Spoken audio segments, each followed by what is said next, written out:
Welcome to another episode of Whitetail Rendezvous, coming to you 6 days a week as we interview whitetail experts and hear their traditions and personal stories of the hunt.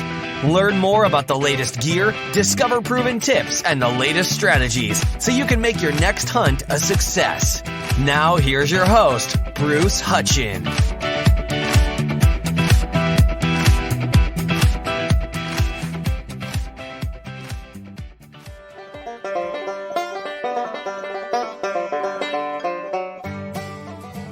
This is Bruce Hutchin, your host at Whitetail Rendezvous, and I've got Kip Adams with me this morning. I'm going to introduce Kip in a second, but folks, the reason I'm having this special, I had Josh Honeycutt on from Realtree talking about CWD, what it isn't. We're going to do the same thing with Kip. The biggest thing is everybody's reading about zombie deer all of a sudden. What are we going to do about CWD? And people are spouting off or giving their 2 cents in their opinion that CWD can be harmful to humans.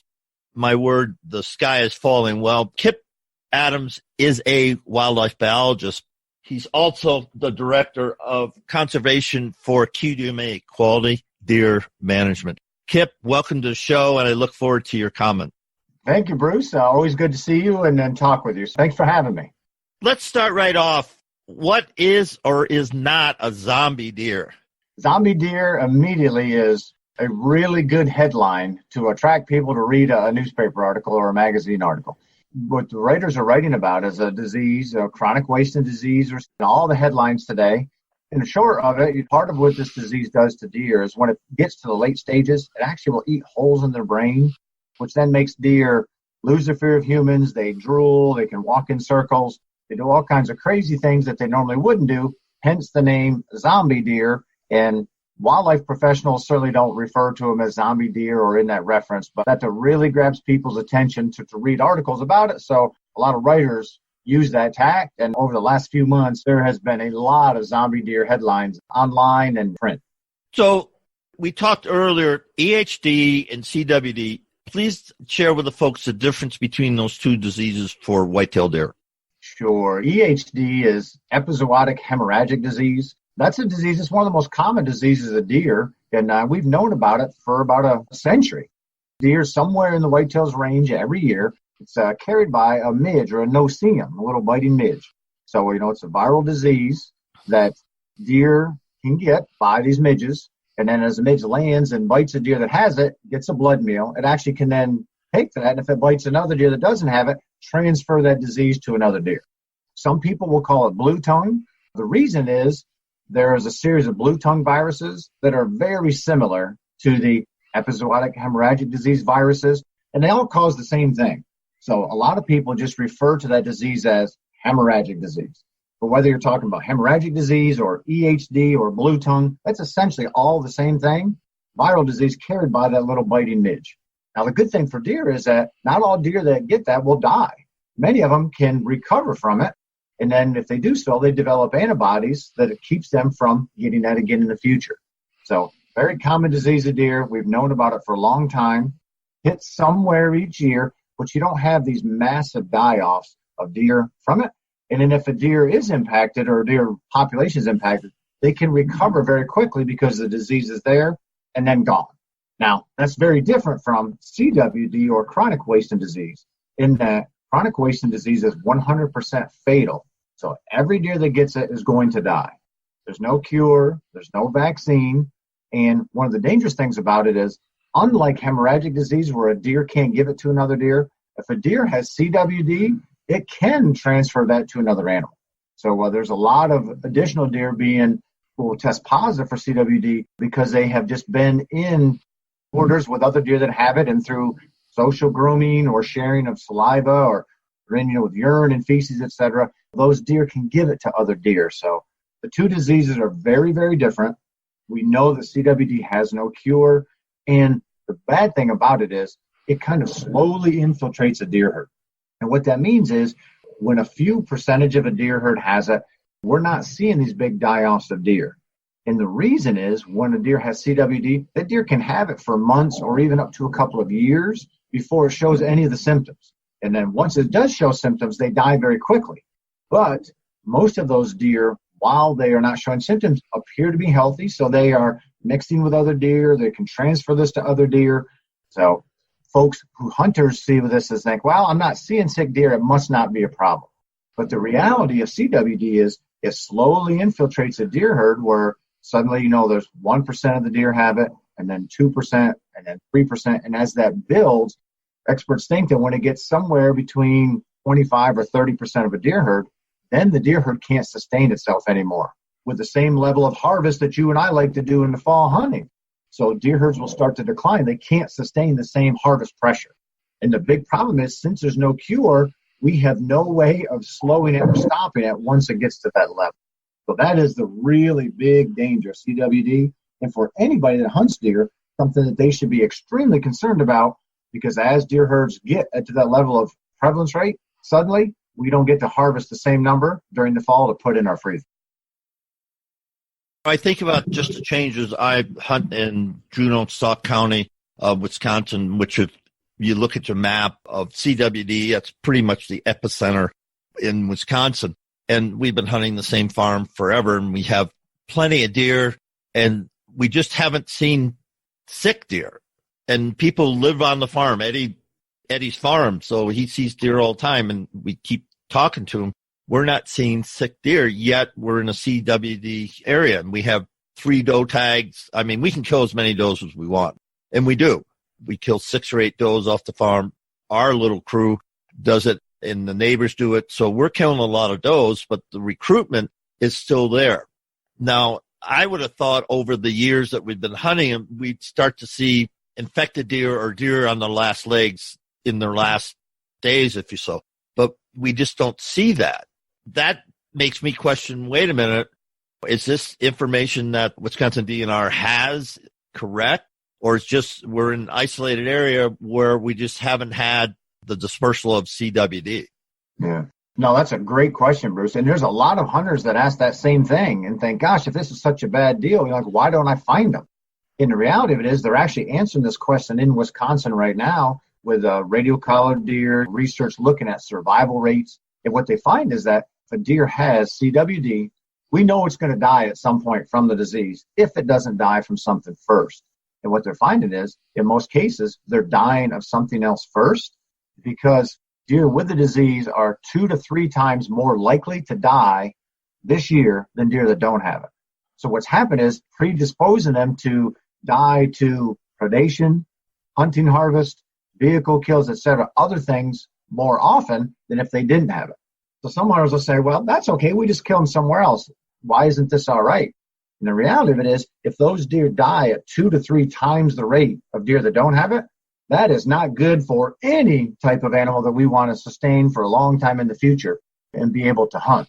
So they can't tease out exactly how much more they are likely to be eaten by a coyote or a bobcat or a bear or something else. But overall survival is way less for those deer. That has managers really nervous, myself included. You can look in Wyoming now, and where they are documenting population declines of elk and deer as a direct result of CWD, where now they have to remove some of the tags that they would have issued to hunters in the past. Wisconsin is going to see that same type of thing. They're just very fortunate that it is such a good state for deer, with deer habitat-wise, and there are so many deer. That's just going to take longer until you start seeing or start feeling that pinch on hunters. But unfortunately, it's going to happen. Given that it's been in Wisconsin, or at least they confirmed it in 2002, it's going to happen sooner rather than later. To me, it's all about age class recruitment. But from my understanding, reading, let's say a fawn, this year's fawn, a couple months, and then can that fawn get CWD, and how long would it be expected to live? Because then it would throw out the age class recruitment. If we do that long enough, then we reach a tipping point, and all of a sudden people are going, even us, we're going, well, where are the deer? Now, fawns can get it. They get it. They're less likely to get it than other animals. Older age classes just have the disease at a lot higher rate than fawns do. Most deer, once they do get it, they live for about 18 to 24 months before they die.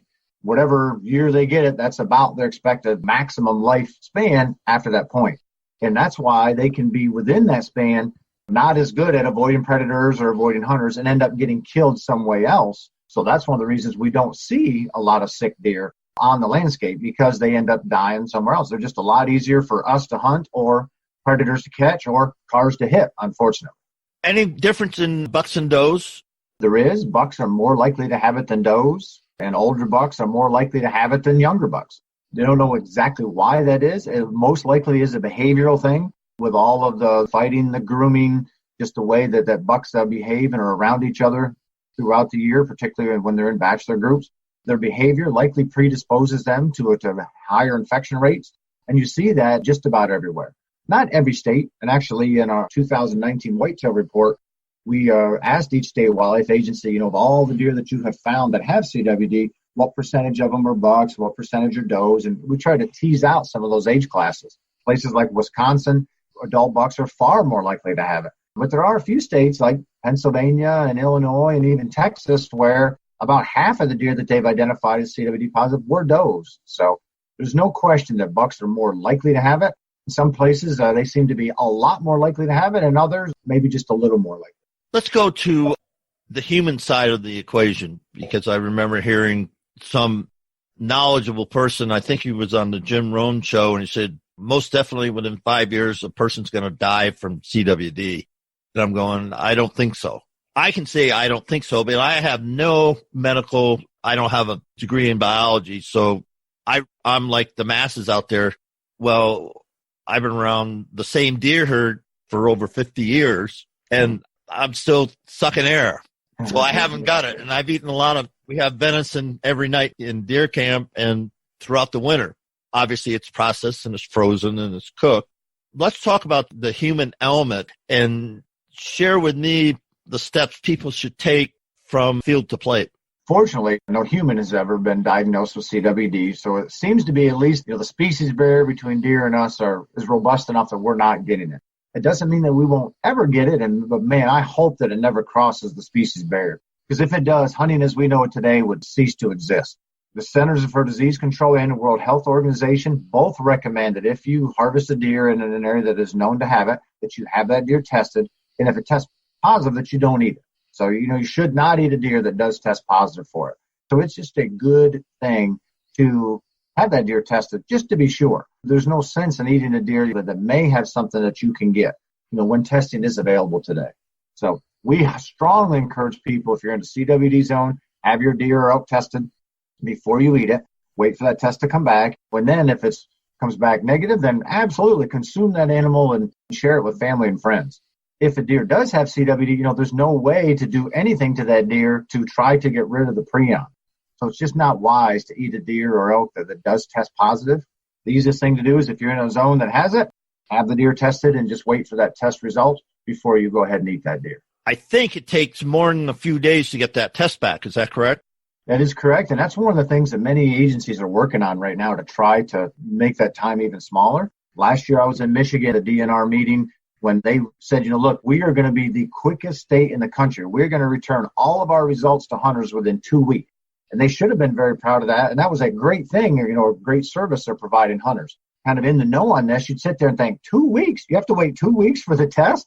In some states, you're looking at 4 or 6 weeks before you get the test back. That's a big deal for hunters. That's a hard thing to have to deal with. So luckily, there are many state wildlife agencies and businesses out there trying to develop a faster test such that a hunter could tell much more quickly whether his or her animal does have CWD. That is definitely a difficult thing for us hunters right now to have to wait that long. At the end of the day, is it worth it? It's obviously a big convenience, but if your health is on the line, I strongly encourage people to do that, and I'm in that same boat as well, but it definitely is a bit of a delay. Fortunately, folks are working, trying to make that much shorter, to make it a lot more convenient for hunters to get their animals tested much more quickly. So, folks, if you process the game yourself, process it, put it in the freezer, and leave it there and date it. Every single bag, every single package, date it, date the date and time, not so much the time, but just the date of kill, and then leave it till you get results back. Now, my question is, there's a lot of processors out there. So I take it to a processor, I shoot a deer, take it to a processor, and then I don't know if I'm going to get my own deer back. One thing with processors.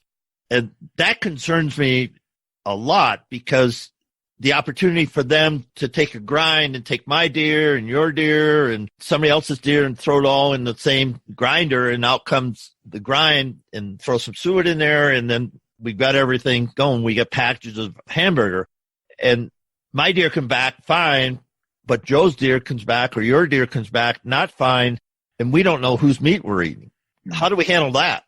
Yeah, that is really tough. And there's a lot of processors dealing with that exact thing right now. And a lot of processors have actually gone out of business because of that. Even if you are absolutely sure, that you get your meat, and I know a lot of processors that I'm completely confident the right meat goes to the right person, still the sticking point is all that processed meat. So each time your meat goes into the hamburger grinder or the sausage grinder and they're grinding that up, somebody else's meat is in there before yours that did have CWD. It's difficult to be able to clean all that equipment.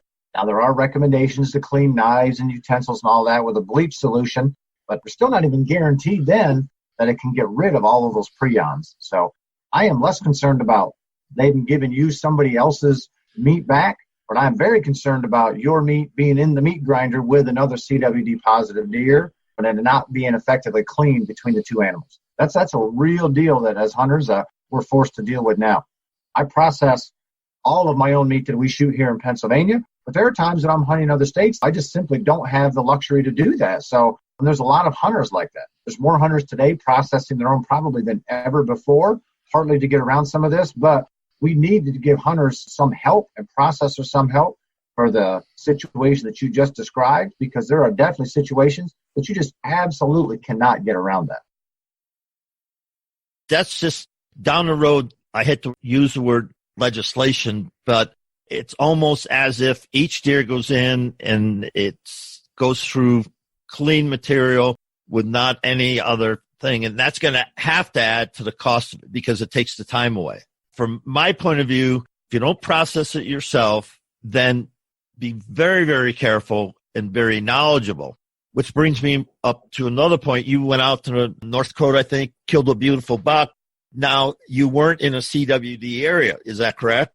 That is correct. Had you been, and I'm going to say if you were in Minnesota, and then had shot that deer and brought it across the state line into Wisconsin and then into Michigan, then Ohio, then back to Pennsylvania, I don't know how many state laws you would have broken, and we're both smiling, but it's actually a serious thing because now you're transporting possibly infected deer across state lines, which there are state laws prohibiting that.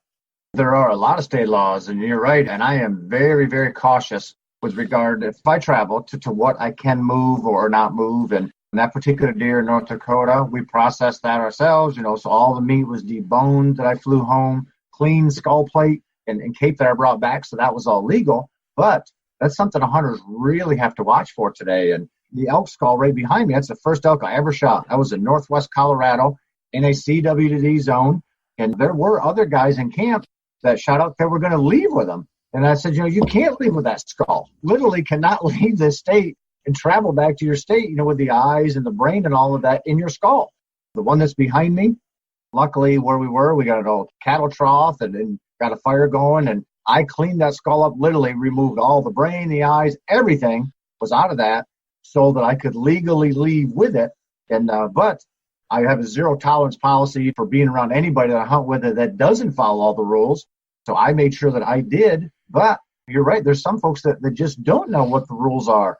At QDMA, we've actually called for all states to try to standardize the rules more where, there's a lot of places that probably have CWD that we haven't identified yet. We ought to just be standard. Look, you just don't travel with the backbone of deer or elk anymore or with the brain. You just have to clean that stuff before you leave a state and go somewhere else. And I know it's an inconvenience to hunters and it's an inconvenience for me when I travel and you when you travel. But at the end of the day, I think it's an inconvenience, worthy of doing to make sure that I'm not helping the spread of CWD to your state or somebody else's state either. But there's many more restrictions today. Some states are a lot more restrictive than others. But as hunters, we really should take a close look if we're traveling to see, hey, let's make sure that I'm not taking something back that I'm not supposed to.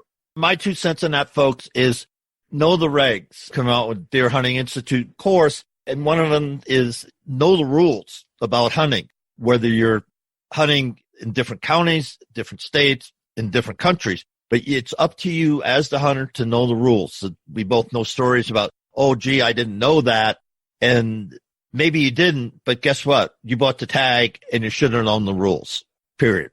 One thing that's pretty cool that I think a state's doing this year, Bruce, starting Georgia, the Georgia DNR, every single person who buys a non-resident license in the state of Georgia, they're actually providing them information, sharing with them what their transport regulations are, so that people, when they get their Georgia non-resident license, also get, okay, here's what I can or cannot leave the state of Georgia legally with, to help cut down on some of the I didn't know or some of this movement of parts. So I'm hopeful that more states will also do that, because at the end of the day, there are a lot of hunters that just don't know or aren't sure. And sometimes the information is not all that easy to figure out. So I'm glad that at least one state now is taking the impetus to try to make it easier for hunters. And I hope other states will follow suit with that. And well spoken. So let's get to the scientific, what the difference between prion, and I'll say the protein word that one gentleman said.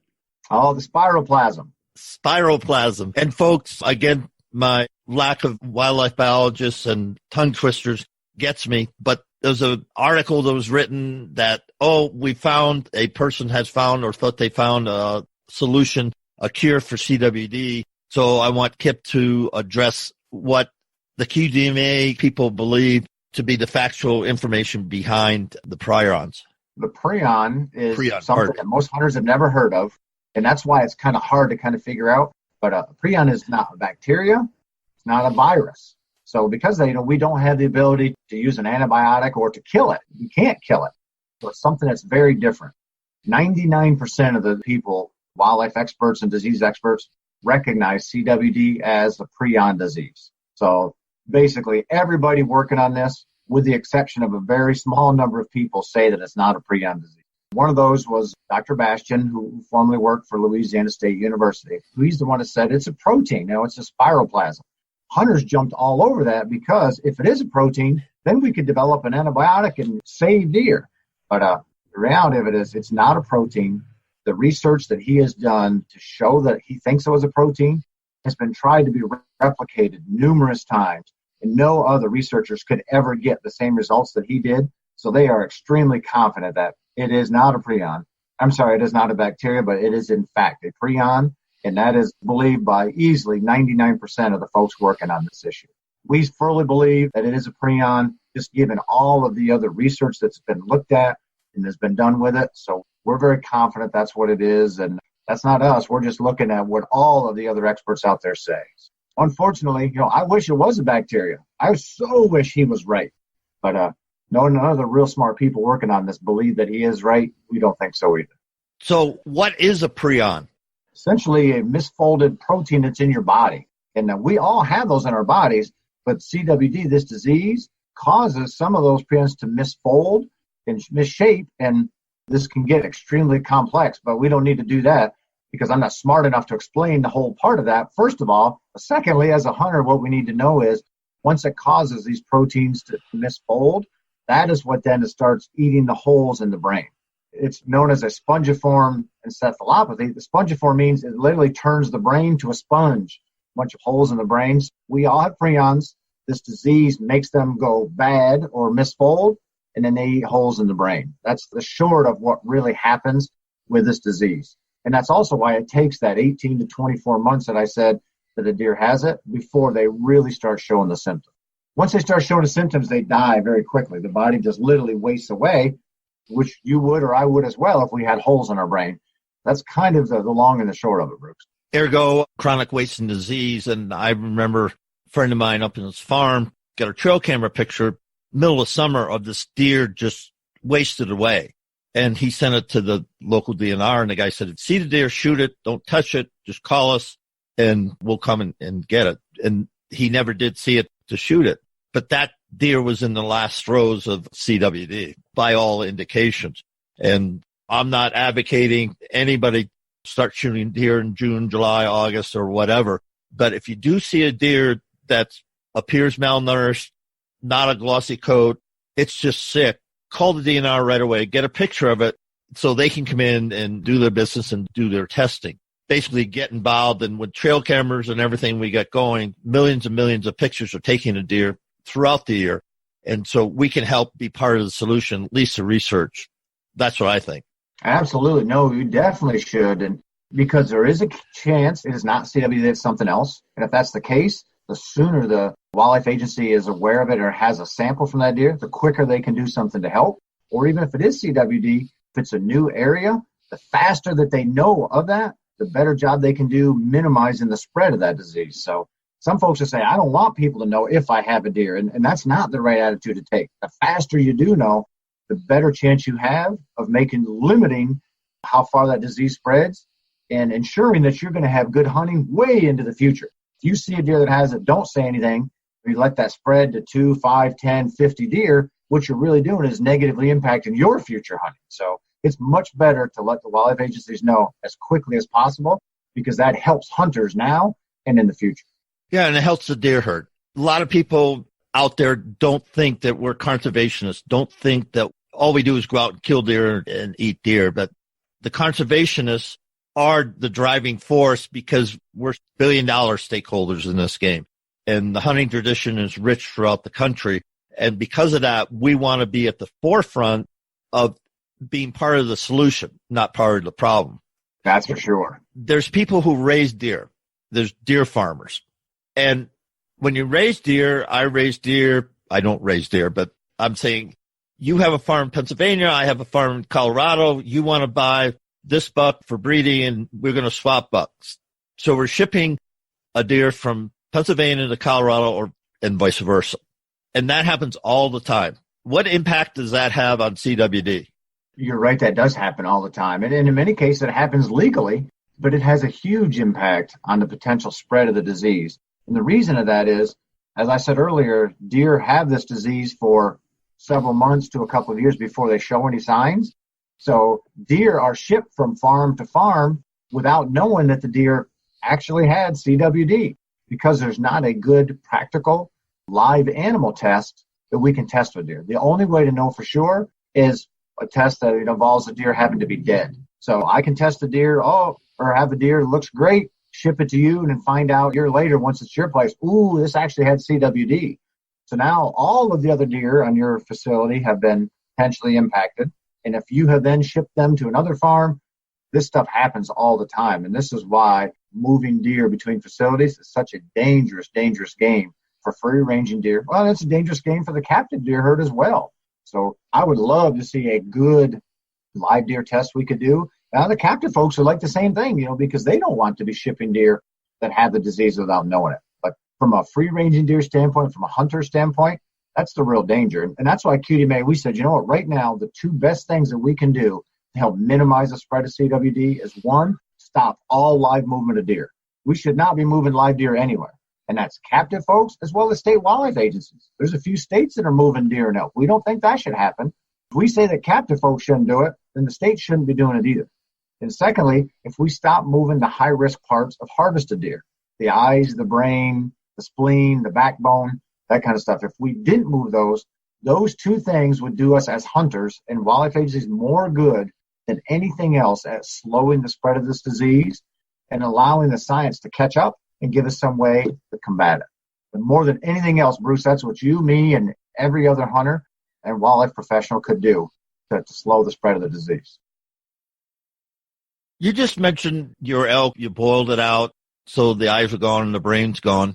Let's say I'm in Colorado and I brought an elk to my buddy's house because he's going to mount it for me. He's a taxidermist, and he happens to live in Iowa.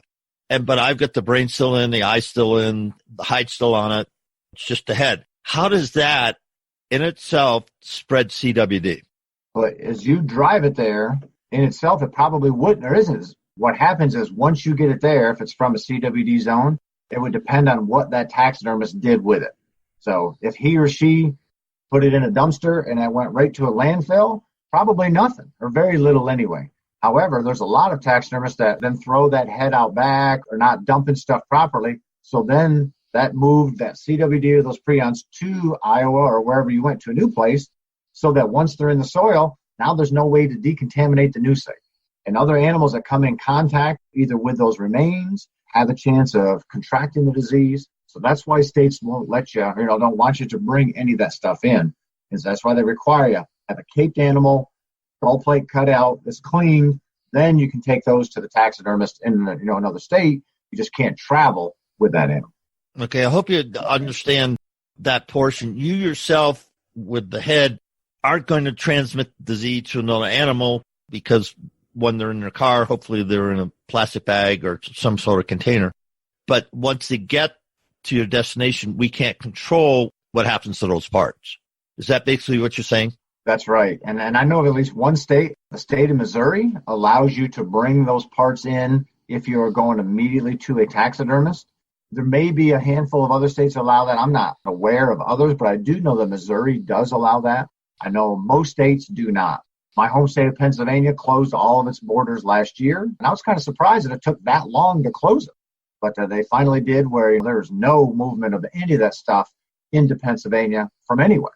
I live right on the Pennsylvania-New York line. I literally live 2 miles from New York. I have friends that hunt in New York that live in Pennsylvania that no longer can bring deer that they shoot across the line home until they are deboned and all of that first. Like I said earlier, it is an inconvenience for sure, but I think it's an inconvenience that we need to take as hunters to make sure that we get to hunt a long time in the future. Well said. Kip, how does somebody get a hold of that article at QDMA?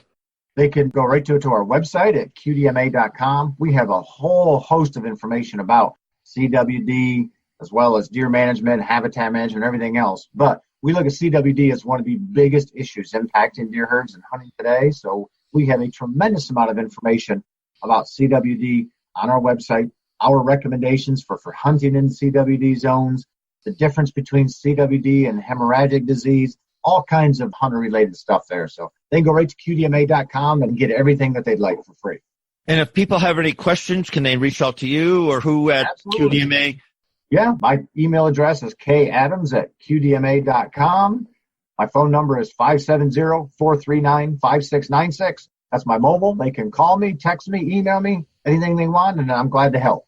And with that, I remember this year at ATA, yourself, other noted people had a great panel at the ATA convention, and that's up on Whitetail Rendezvous. So you can just go to that ATA CWD, put that in Google with Whitetail Rendezvous, and you can hear. I think you guys went for over an hour that evening, that panel discussion.